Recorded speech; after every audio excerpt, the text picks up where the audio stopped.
بیوی جو ہے نا، میں نے آپ سے کہا بچوں کی ماں کے طور پہ اس پہ لیا جائے، وہ آپ کے اولاد کی ماں ہے، اور اگر آپ اس پہ تشدد کرتے ہیں تو وہ اولاد کی تربیت کیا کرے گی، اولاد پہ کیا دھیان دے گی، کیسے ہوگا؟ دیکھیں وہ شوبز کی ہے، سب کو پتہ ہے، آپ کو اس وقت پتہ تھا نا جب آپ نے شادی کی تھی؟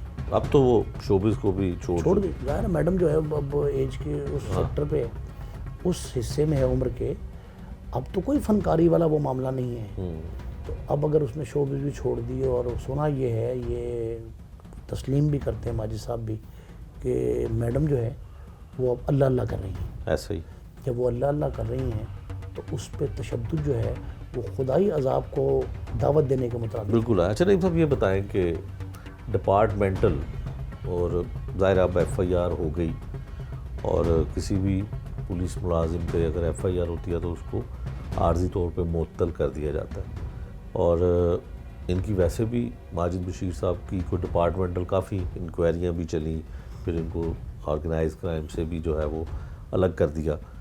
تو کیا ڈپارٹمنٹل کیا ہوگا کہ اگر دیکھیں اب ایف آئی آر درج ہو گئی، اب تو ایف آئی آر ہو گئی ہے، ایف آئی آر کا پروسیس یہ ہے کہ انویسٹیگیشن میں جائے گی، انویسٹیگیشن والے چالان تیار کریں گے اور وہ پراسیکیوشن کے ذریعے عدالت میں پیش ہو جائے گا.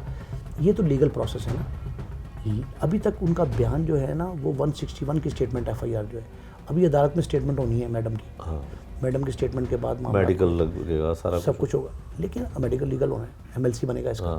لیکن ایک بات سمجھیں آپ، اس میں شیخ صاحب جو سب سے اہم مسئلہ ہے نا، اس میں ڈپارٹمنٹل انکوائری نہ بھی ہو تو یہ تشدد اگر ثابت ہو گیا تو آٹومیٹکلی ایکشن ہو جاتا ہے. بالکل ٹھیک ہے. اگر تشدد بھلے بیوی پہ ہے، دیکھیں بیوی پہ تشدد ہے، اور بیوی تو اب بیوی کے طور پہ نہیں، وہ تو ایک مضروبہ کے طور پہ، ایک مدعیہ کے طور پہ سامنے آئی ہے نا.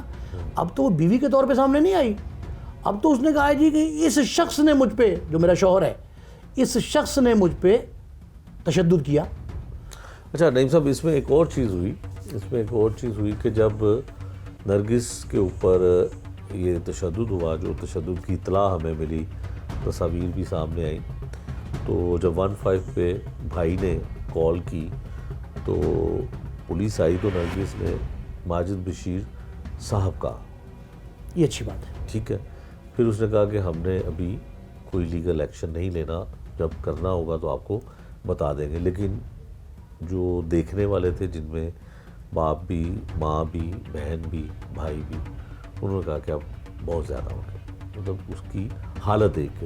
تو پھر اس کو رضامند کیا کہ ہم اب قانونی طور پہ ایف آئی آر درج کروائیں اور اس پہ لیگل ایکشن لیں. شاید وہ کسی حد تک آج بھی اس تشدد کے بعد بھی وہ اس حد تک جانے کے لیے تیار نہیں تھی، اور اطلاعات یہ ہے کہ یہ آج نہیں ہوا، پچھلے 2-2.5 سال سے ہو رہا ہے.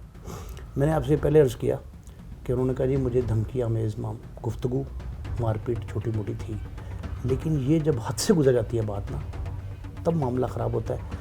اگر گھر کے اندر رہے نا شیخ صاحب، اہم بات یہ ہے، اگر گھر کے اندر رہے معاملہ، نجی نوعیت کا ہے نا، نجی نوعیت کا، اب نجی نوعیت کا نہیں یہ معاملہ، یہ معاملہ تو گھر سے باہر آ گیا، قانونی حیثیت اختیار کر گیا ہے. ڈیفینس سی میں مقدمے کا اندراج جو ہے وہ اقدام قتل کا مقدمہ ہے. بالکل. وہ اندراج جو ہے وہ تو اب گھر کی بات نہیں رہی.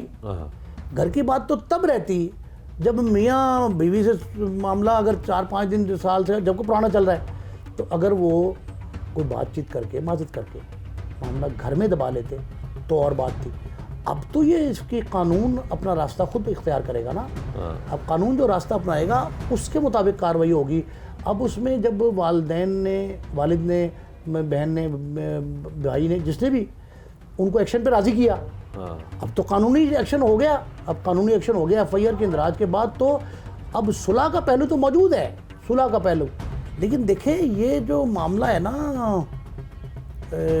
میاں بیوی کا جھگڑا،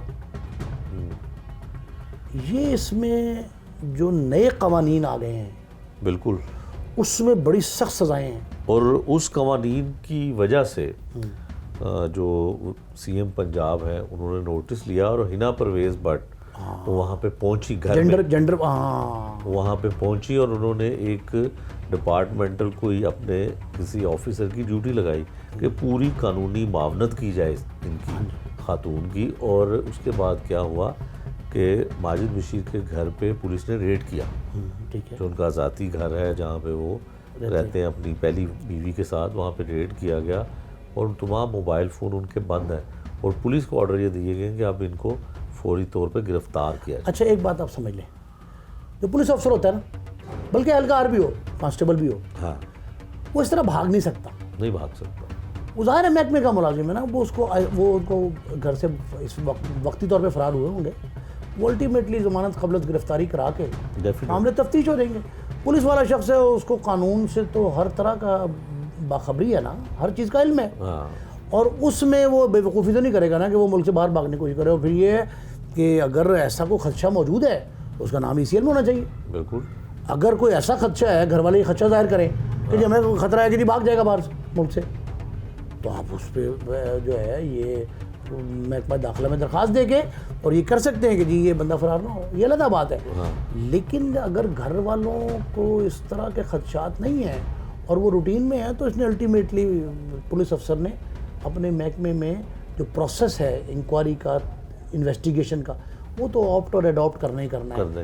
اگر کوئی خدا نہ خواستہ کوئی زیادہ دیکھیں، اگر وزیر اعلیٰ کا انٹرسٹ ہے اور وہ کیس کا نوٹس لیا انہوں نے، اور وہ یہ کہتے ہیں کہ نئے قوانین جو ہیں اس کے تحت خاتون پہ اس طرح کا تشدد جو ہے جو بالکل ویزیبل ہے، اس وقت تو وہ ایک گھریلو خاتون کے طور پہ تھی نا، کہ ان کا ازواجی زندگی گزار رہی تھی، چاہے وہ پولیس آفیسر تھا۔